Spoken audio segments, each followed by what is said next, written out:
Magandang araw mga karagata. Matutulog na naman tayo dito sa ilalim ng sakyan. Joke lang. Ito naman yun. Haya, gago pa rin eh. Kasi yung makina ayaw umandar.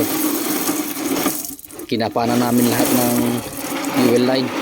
Ngayon, magpapalit na lang kami ng mga hose.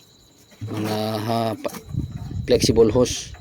Kasi ito na lang yung posible na dahilan na ayaw talaga umakyat yung diesel sa may engine eh.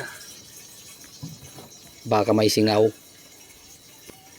Papalitan na namin ng hose lahat ng dadaan ng fuel mula fuel tank to separator and then separator to engine.